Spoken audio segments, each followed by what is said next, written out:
Graça e paz, meus irmãos e irmãs. Hoje vamos ler os últimos capítulos do livro de Jó, diz assim a palavra do Senhor. Então, do meio de um redemoinho, o Senhor respondeu a Jó e disse: Quem é este que obscurece os meus planos com palavras sem conhecimento? Cinge os lombos como homem, pois eu lhe farei perguntas e você me responderá. Onde você estava quando eu lancei os fundamentos da terra? Responda se você tem entendimento. Quem determinou as medidas da terra, se é que você o sabe? Ou quem estendeu sobre ela uma linha de medir? Sobre o que estão firmadas as suas bases? Ou quem lhes assentou a pedra angular quando as estrelas da alva, juntas alegremente cantavam a todos os filhos de Deus e gritavam de alegria? Ou quem encerrou mais com portões quando irrompeu do ventre? Quando eu lhe pus as nuvens por vestimenta e a escuridão por fraldas, quando eu lhe tracei limites e lhe pus ferrolhos e portas e disse, até aqui você pode chegar, mas desde ponto não passará, assim se quebrará o orgulho das suas ondas. Alguma vez na vida você deu ordens à madrugada ou mostrou ao amanhecer o seu lugar, para que agarrasse a terra pelas extremidades e dela sacudisse os perversos? A terra se modela como um barro debaixo do selo, e tudo se apresenta como um vestido. Dos ímpios é retirada a sua luz, e o braço levantado para ferir se quebra. Você foi até as nascentes do mar ou percorreu o mais profundo do abismo? Será que a você foram reveladas as portas da morte? Você viu essas portas da região tenebrosa? Você tem noção clara da largura da terra? Responda se você sabe tudo isso. Onde está o caminho para a morada da luz e quanto às trevas, onde é o seu lugar? Para que você as conduza do seu território e conheça o caminho da sua casa? Você sabe disso porque nesse tempo já era nascido e porque é grande o número dos seus dias. Você alguma vez entrou nos depósitos da neve, ou ouviu o reservatório do granizo que eu guardo até o tempo da angústia, até o dia da batalha e da guerra? Qual é o caminho para o lugar onde se difunde a luz, onde veste o leste se espalha sobre a terra? Quem abriu canais para o aguaceiro ou caminho para os relâmpagos e trovões? Para fazer chover sobre a terra onde não há ninguém, e nos lugares desertos onde ninguém mora, para descendentar a terra deserta e assolada, e para fazer crescer os renovos da erva. Por acaso a chuva tem pai, ou quem gera as gotas do orvalho? De quem vento procede o gelo? E quem dá a luz à geada do céu? As águas ficam duras como a pedra, e a superfície das profundezas se torna compacta. Será que você pode atar as correntes do selo estrelo, ou soltar as cordas do Órion? Você pode fazer aparecer as constelações de seu tempo e guiar a ursa maior com os seus filhos? Você conhece as leis que governam os céus e pode estabelecer a sua influência sobre a terra? Você é capaz de levantar a sua voz até as nuvens, para que a abundância das águas cubra você? Você pode dar ordens aos relâmpagos para que saiam e lhe digam as suas ordens? Quem pôs sabedoria no coração? Você pode dar ordens aos relâmpagos para que saiam e lhe digam as suas ordens? Quem pôs sabedoria no coração e deu entendimento à mente? Quem pode numerar com sabedoria as nuvens ou os cântaros dos céus? Quem os pode despejar para que o pó se transforme em massa sólida e os torrões se apeguem uns aos outros? Será que é você que caça a presa para a leoa ou mata a fome dos leãozinhos, quando se agacham nos covis e fica espreita nas suas covas? Quem prepara o alimento para o corvo, quando os filhotes chamam a Deus e andam vagueando por não terem o que comer? Capítulo 39. Você sabe o tempo em que as cabras monteses têm os filhos e os cuidou das costas quando dão as suas crias? Pode contar os meses que encumprem, ou sabe o tempo do seu parto? Elas se encurvam para terem seus filhos e lançam de si as suas dores. Seus filhos se tornam robustos, crescem no campo aberto e saem e nunca mais voltam para elas. Quem pôs em liberdade o jumento selvagem? Quem soltou as suas cordas? Eu lhe dei o deserto por casa e a terra salgada por morada. Ele se ri, o tumulto da cidade não ouve os gritos do guia. Os montes são o lugar do seu pasto e andam à procura de tudo que está verde. Será que o boi selvagem aceitará trabalhar para você? Será que ele passará a noite junto da sua manjedoura? Por acaso você consegue prendê-lo ao arado com cordas ou irá atrás de você para desfazer os torrões nos campos do vale? Você vai confiar nele por causa da grande força que ele tem ou deixará o seu trabalho por conta dele? Você acredita que ele trará para a sua casa, para a casa que você semeou e recolherá a sua eira? Avestruz bate alegre as asas como se tivesse asas e plumagem de cegonha. Ela põe os seus ovos no chão e deixa que sejam chocados na terra, na areia. E se esquece que algum pé os pode esmagar, ou de que os animais do campo podem pisá-los? Trata com dureza os seus filhos como se não fossem seus. Embora seja em vão o seu trabalho, ela está tranquila, porque Deus lhe negou sabedoria e não lhe deu entendimento. Mas quando de um salto se levanta para correr, ri do cavalo e do cavaleiro. Por acaso foi você quem deu força ao cavalo e revestiu o seu pescoço de crina? É você quem faz pular como um cafanhoto? Terrível é o fogoso respirar das suas ventas. Escarva do vale, satisfeito com a sua força, e sai ao encontro dos inimigos, zomba do medo e não se espanta. Não recua por causa da espada. Sobre ele balança a aljava, cintila a lança e o dardo. Com ímpeto e fúria vai engolindo as distâncias, não se contém ao som do clarim.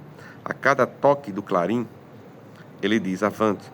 Cheira de longe a batalha, o grito dos comandantes e o alarido da guerra. Será que é pela inteligência que você tem o falcão? Será que é pela inteligência que você tem que o falcão voa, entendendo as suas asas para o sul? Ou por uma ordem sua que a águia sobe e faz o seu ninho lá no alto? Ela mora no penhasco, onde faz sua morada, no alto do penhasco, em lugar seguro. Dali, descobre a presa, seus olhos, e avistam de longe seus filhotes. Chupam sangue, onde há mortos, ali está. Capítulo 40. Será que alguém usa de censuras para discutir com o Todo-Poderoso? Que responda isso aquele que critica Deus. Então Jó respondeu ao Senhor e disse, sou indigno que te responderia eu, ponho a mão sobre a minha boca. Uma vez falei, não direi mais nada aliás, 2 vezes, porém não prosseguirei.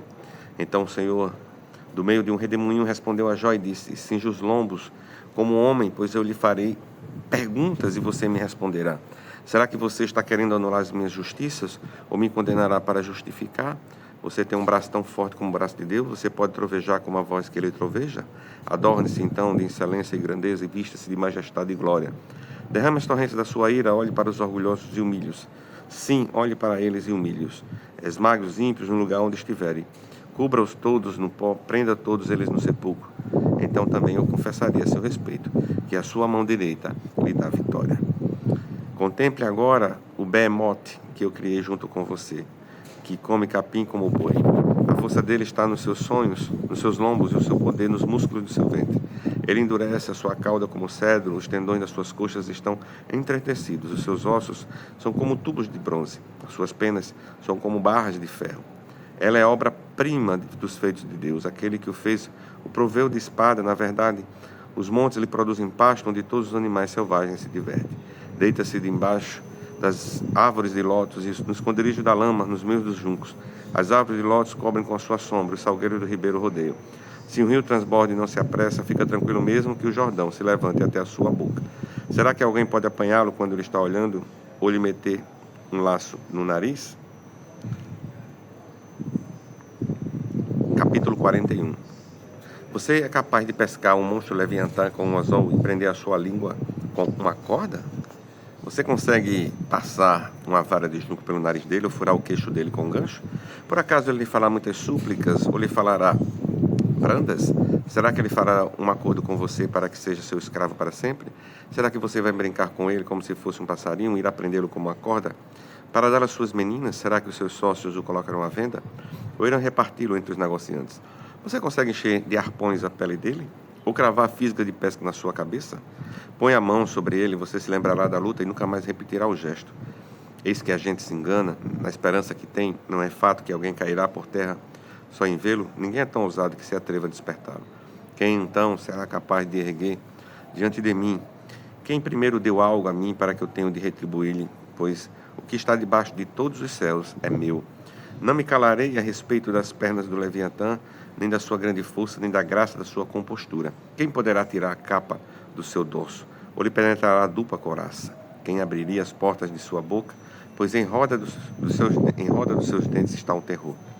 As fileiras de suas escamas são o seu orgulho, cada um bem encostada como um por meio de um selo que as ajusta. A tal ponto, uma se junta à outra e que entre elas não passa nenhum ar. Elas se ligam umas às outras, aderem em si e não podem ser separadas. Cada um dos seus espirros faz resplandecer a luz e os seus olhos são como os raios do amanhecer. Da sua boca saem tochas, faíscas de fogo, saltam dela. Das suas narinas procede fumaça como de uma panela fervente sobre os juncos em chamas. O sopro dele acende um carvão, da sua boca saem chamas. No seu pescoço reside a força e diante dele salta o desespero. Suas partes carnudas são bem pegadas entre si, todas fundidas nele e imóveis. O coração dele é duro como uma pedra, firme como a pedra inferior de um moinho. Quando ele se levanta, os valentes tremem, quando ele irrompem, ficam como que fora de si. Se o golpe de espada o alcança, isso não tem efeito algum. E o mesmo vale para a lança, o dardo ou a flecha. Para ele o ferro é como uma palha e o cobre como um pau podre. As flechas não fazem fugir para ele as pedras da funda que se transformam em palha. Os porretes são para ele como talos de capim quando agitam a lança. Ele dá risada debaixo do vento. Ele tem escamas pontiagudas, arrasta-se sobre a lama como instrumento de debulhar. Leva as profundezas a ferver, como a panela torna o mar como caldeira de unguento. Deixa atrás de si um sulco luminoso, como se o abismo tivesse uma cabeleira branca. Na terra não há ninguém como ele, pois foi feito para nunca ter medo. O Leviatã olha com desprezo tudo que é alto. O rei sobre todos os orgulhosos. Então Jó respondeu ao Senhor e disse: Bem sei, capítulo 42, que tudo podes, e nenhum dos teus planos pode ser frustrados. Tu perguntastes: quem é este que sem conhecimento encobre os meus planos? Na verdade, falei do que eu não entendia, coisas que são maravilhosas demais para mim, coisas que eu não conhecia. Dissestes: escute, porque eu vou falar, farei perguntas e você me responderá. Eu te conhecia só de ouvir falar, mas agora os meus olhos te veem, por isso me abomino e me arrependo, no pó e na cinza. Depois que o Senhor falou estas palavras a Jó, o Senhor disse também a Elifaz, o temanita: a minha ira se acendeu contra você e contra os seus 2 amigos, porque vocês não falaram a meu respeito o que é reto, como o meu servo Jó falou. Agora peguem 7 novilhos e 7 carneiros e vão até o meu servo Jó, e ofereçam holocaustos em favor de vocês. O meu servo Jó orará por vocês e eu aceitarei a intercessão dele, para que eu não os trate segundo a falta de juízo de vocês, porque vocês não falaram a meu respeito o que é reto, como o meu servo Jó falou. Então Elifaz, o temanita, e Bildade, o suíta, e Zofar, o naamatita, foram e fizeram o que o Senhor lhe havia ordenado, e o Senhor aceitou a oração de Jó. O Senhor restaurou a sorte de Jó quando este orou pelos seus amigos, e o Senhor lhe deu em dobro tudo o que tinha tido antes. Então vieram a ele todos os seus irmãos e todas as suas irmãs e todos os que o haviam conhecido antes, e comeram com ele em sua casa, e se condoeram dele, e o consolaram por todo o mal que o Senhor tinha enviado sobre ele. E cada um lhe deu um dinheiro e um anel de ouro. O Senhor abençoou o último estado de Jó, mais do que o primeiro. Ele veio a ter 14 mil ovelhas, 6 mil camelos, 1.000 juntas de bois e 1.000 jumentas. Também teve outros 7 filhos e 3 filhas. A primeira filha deu o nome de Gemina, a segunda chamou de Késia, a terceira de Keren Abuque. E toda aquela terra não havia mulheres tão bonitas como as filhas de Jó.